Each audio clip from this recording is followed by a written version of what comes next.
Mayam punamak lekhana ikok nona khoramjari mayam ngasi di wa khara kantare mayam na di khalamgani ngasi che chandon ka nammaga idi kaino tawraga video se semayana mayam akoi mitei gi ne mitei gi phije mitei gi leitreng se ngasi che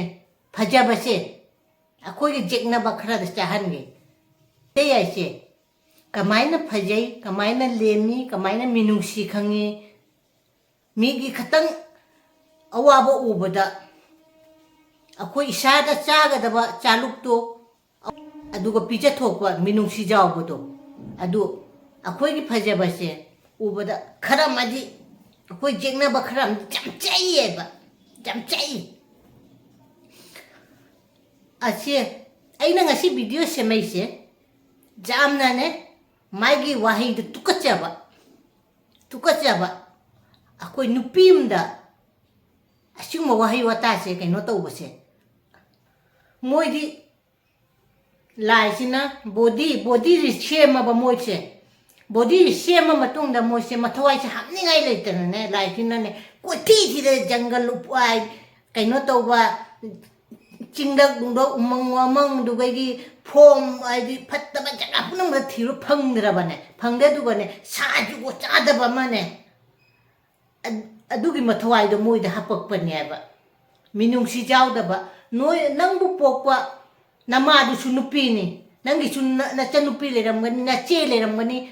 na tu leramgani ba nangsu na cha su leramgani ba aduma wahai do noi sijana bara sijana ramgani noi di nama noigi fruit na kaino tawsu noi di namit usana leramgani ba noi namadu na sunagonda haidara ha Nupim da busi kumba wahi wata ke no to noi di mayam hawra pak pura no omgani ba akoi di ikai je ba nang na haiwa do akoi ta ba tu chung ne ba asing ma wahi je akoi na si video si semura akoi ima iche isini na mayam me bung pa mayam video se hapo bu ikai je ba I hapo di mayam khara hapake do adu ne mana ngan ba wahi do adu khara kaino tawraga hapage mayam dum jemina si mai kaino se I ka ba kaino se video se matem hapake mayam khong iba pari mon ra hoja gi kasubi chunapte macha jo nang jo ko ta ba tu chung ne ba tu chung ba se ade nuai tana ching nuai taba kaino tawro ta ro chungbang mane chidi ade akoi jamna chaga jam chauningaga chingmowa kaino se wa se ta ro tu chungbodo Vishnu aina koi haina bodo asigumba koi di hainai dana de koi oita di chigumba video se semba ngam gadra koi kide moi da koi video se semba ngam moya ba akoi ibung ipa akoi ima iche isin na mayam akoi video se jengani aina koi chigumba wahai wata se koi di sijana ba ngam moya ba adu social media adu moi di jeng moi ga koi ga jegnei haina moi dana chigumba wahai se wahai hai gadra kari hai gadana sibu chigumba ta ba tu chungba wahai se moi di adugumba kaino na ta oi leirabani na moi di kai chumba khande ba chumba su hairo oi na tona moi se thirak jungrak kaino ta ba khoi tungi se sisi na ne thi akoi thi ju ne hawai cha jong cha ka cha ba thi do aduna kaino tawraga thangala moi se phugudabani khangaba moi gi machin duga dusu machin duga sakchu wajao ga ngana thutlaw na ring jule te center force lo tho adu da ga ye sakchu yi ayuk ta kai to na re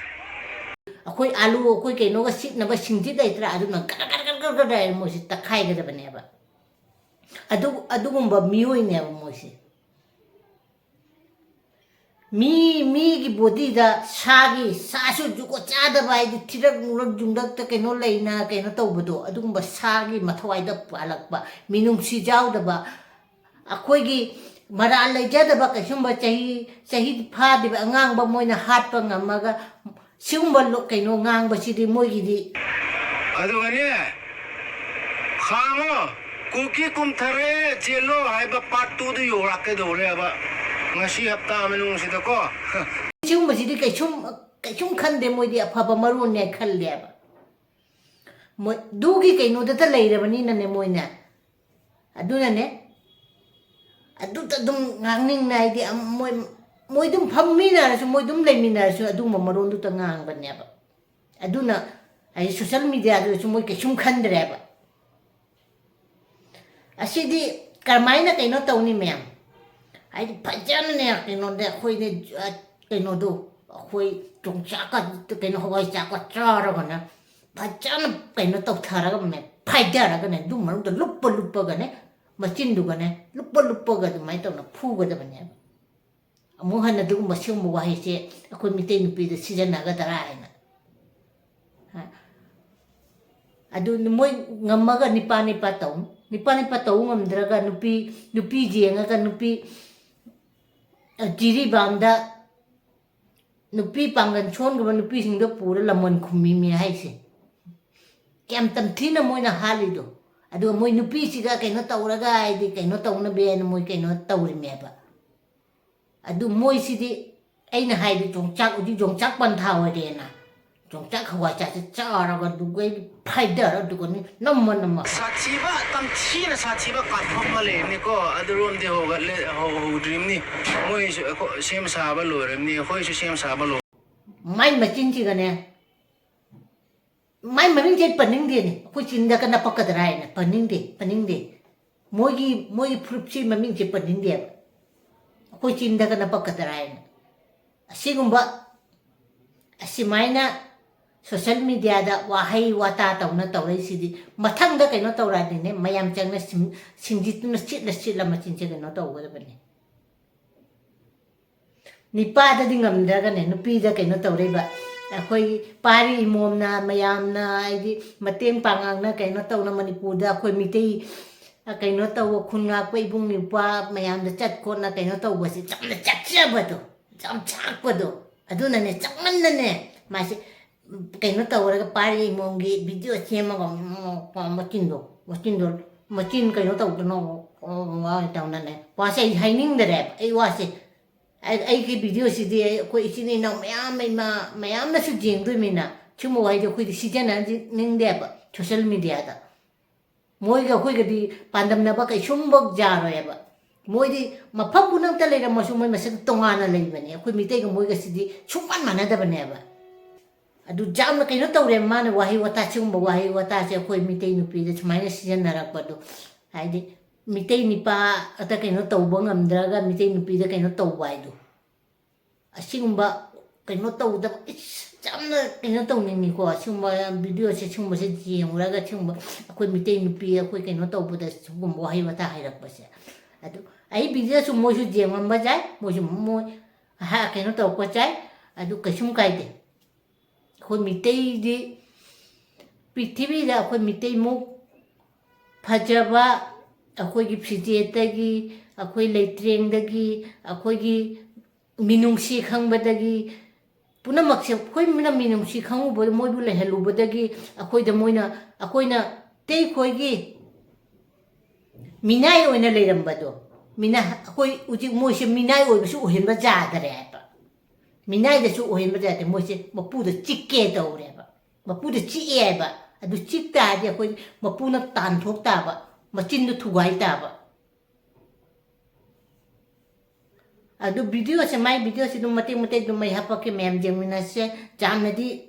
machin che ga ne akoi kaino du na ne akoi tongi ba sin na ne adu su jongchak cha ba do hawai cha ba gi kaino do adu ko nesal la ga ne phuning ne ba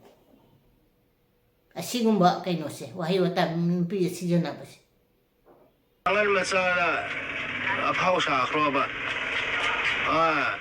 ade khoi de di to bang amoy ko kai do ngai to bang amoy mayam chungba wa sing de ai di nam thiba ai di kaino jugo cha da ba kaino to da ba kaino sing che video se ai di yam chemning de ba hai shu hai ta ni chemning de aduna ne chungma nam thiba mayam se imung se dum punjan na dum imung se lei ta di imung se nam thi na khoi ne ana ba do oi ra ka ne ba aduna ne sigumba si tha no je ki ba ne aduna imung se namthina changba jaro aduna chuma video che exam na di semaro a video di semakane akoi manipur gi akoi mitei da